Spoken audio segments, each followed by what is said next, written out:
Used to tell myself that I don't need nobody else, just me. She just came to the party in them high tops and those jeans.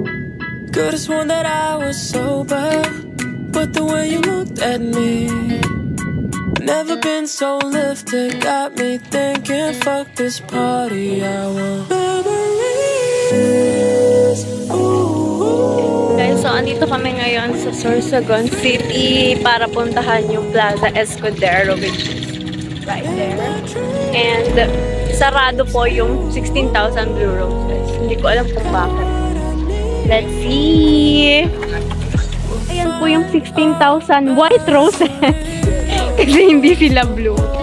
Ayan, hindi po siya bukas, guys. Sayang naman. Ganda-ganda sana. Life's been moving too fast even when it's slow. We just gotta live before we let it go. You've been wanting that Chanel, picking up from rodeo, but baby, you already glow. When we're older, things won't always be the same, and I might not be the one, but can we have...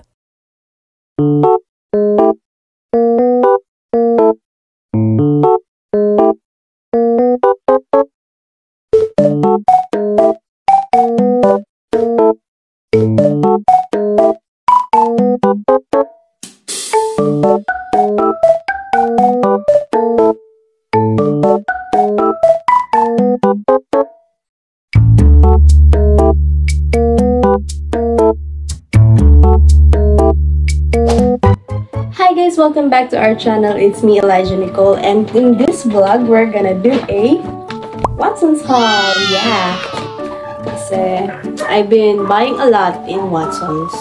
Lagi ako nag-Watson's. Siguro may Watson's addiction na rin ako katulad ng mga ibang girls dyan. Naiintindihan ko na dati binabash ko rin yung mga bili ng bili sa Watson's. Pero guys, Dessert has been my stress reliever talaga for this past few months. Kaya, let's start. Some of the items pala is hindi ko siya nabili sa Watson's, pero isisingit ko na lang siya kasi nga nasa skincare routine ko rin siya. More on skincare products ang ipapakita ko sa inyo, and some essentials na rin, girly things, you know. So, ayan. I bought this wax strips. Yan. Itong wax strips na to from Silk Organics Facial and Body Wax Strips. So, ito yung mga maliliit na strips and ito yung mga mahabang strips para sa body. Kasi, hindi ko alam, pero sabi nila nakakaitim daw talaga yung pag-shave ng kilikili natin. So, I bought this. Wala lang. Tatry ko lang kasi dati na-trauma na talaga ako na first time kong gumamit ng wax strips na dala ng mother ko. Tapos, tinry ko siya sa kilikili ko, oh my god. Doon na-divergenize ang kilikili ko. Nagkaroon siya ng mga chicken skin, kaya na-trauma ako doon. Pero, since nasisira na yung kilikili ko ng kaka-shave, bumili ulit ako nito para bumalik siya sa dati.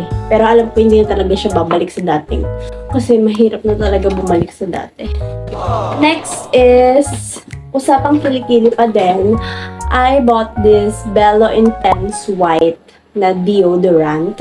And meron siyang kasamang freebie na Bello Underarm Whitening Cream. Yes. And ito yata nabili ko to during dun sa promo nila Bello na buy one take one sila. So, ayan. I bought this for only 169 pesos. Ayan ang ginagamit ko. Mabango to and hindi talaga pinagpapawisan yung kilikili ko pag ginagamit ko to. Dati ang ginagamit ko is this Silka Papaya na deodorant. Mabango to guys. Super bango din niya. Katulad siya nitong Bello. Pero gusto ko naman mag-try ng bago. And this, namimiyang to sa akin, kaya ayan. Ito na ang ginagamit ko ngayon. But dati ito, kasi ito mas mura to. It is around 59 pesos only, while this one is 169 pesos. So if economical ang hanap mo and practical, dito na lang tayo sa Silka. Mabango to guys, promise. At hindi din talaga pagpapawisan ang kilikili nyo pag ginamit nyo to. Next is, I bought this Gaini Pro Ultra Protection Feminine Wash.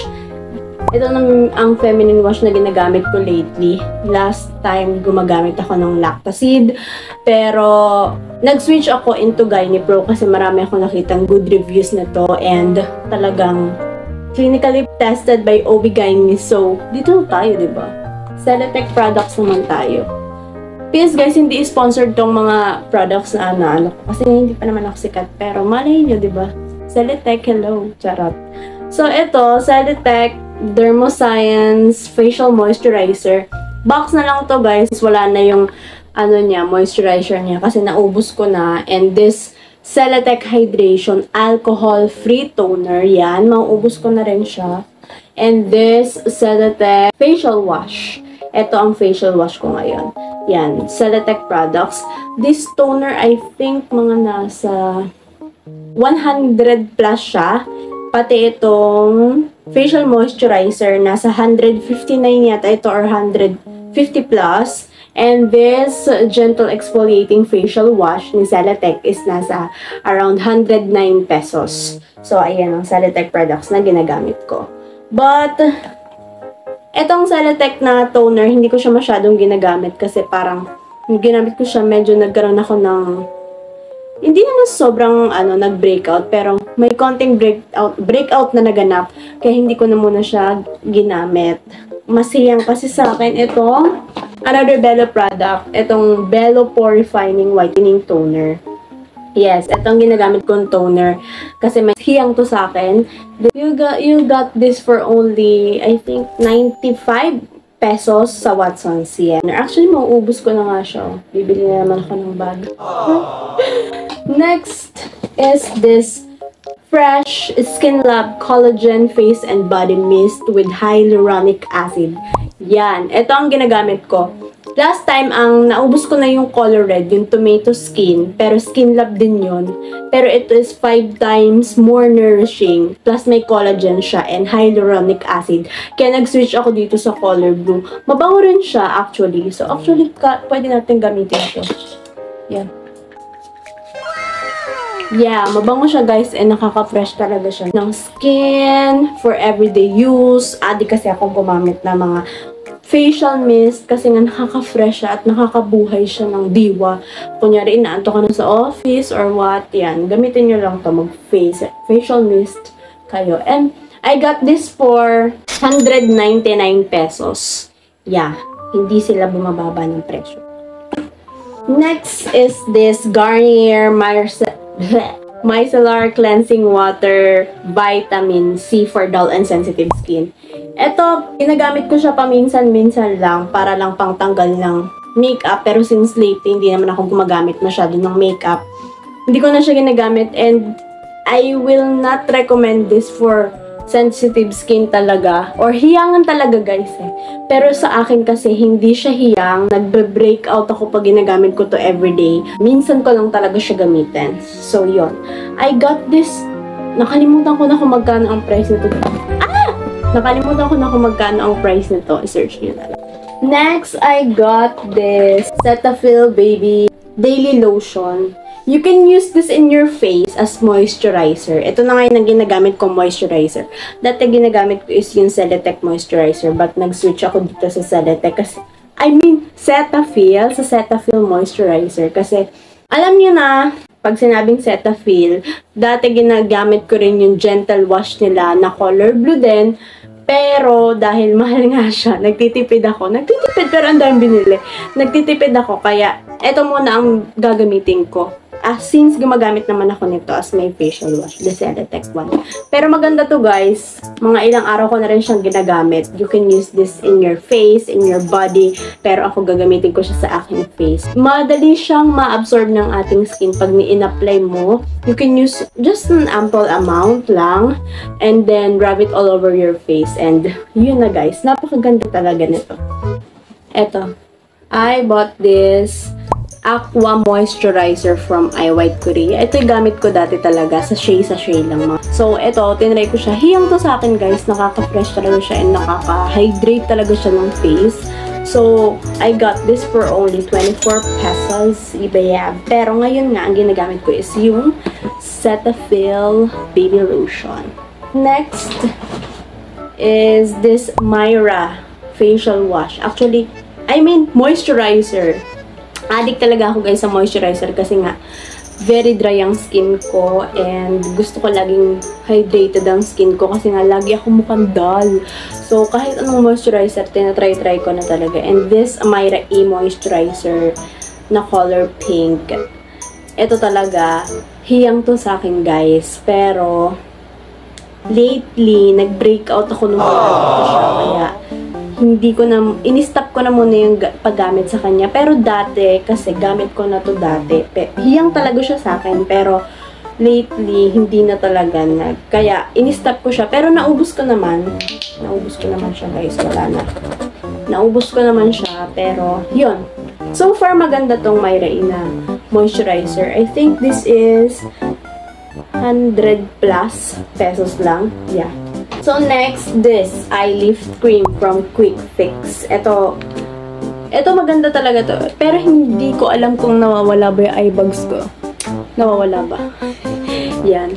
Ito, ginagamit ko na to. Nakailang sachet na rin ako nito. This eye lift cream has a niacinamide that helps reduce fine lines and wrinkles daw underneath our eyes.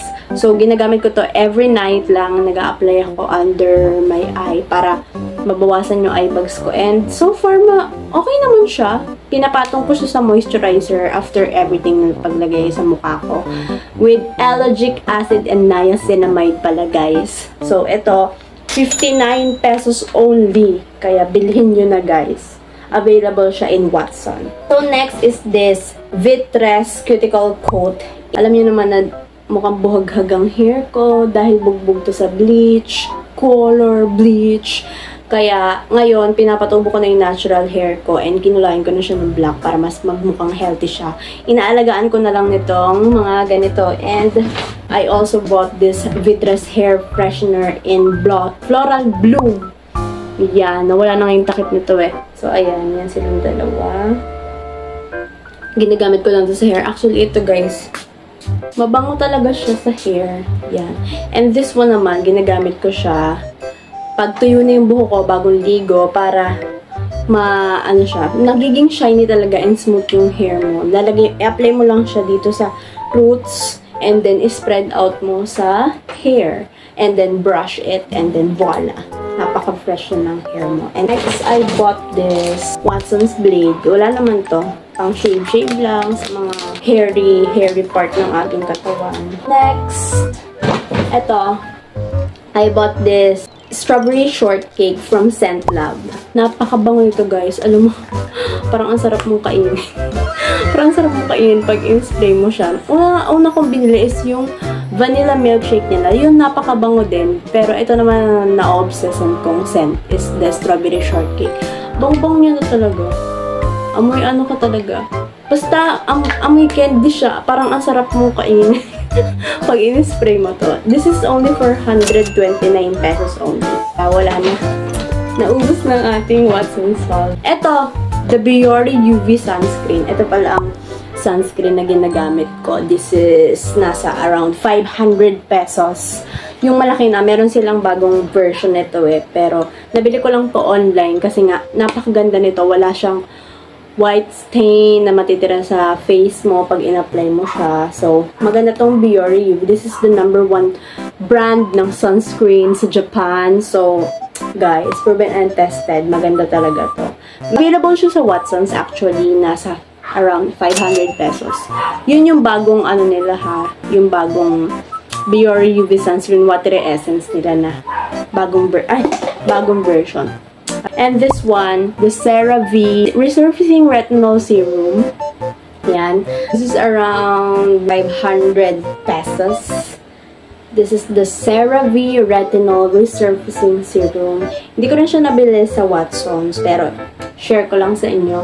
Maganda to guys. Maraming magandang feedback ng CeraVe.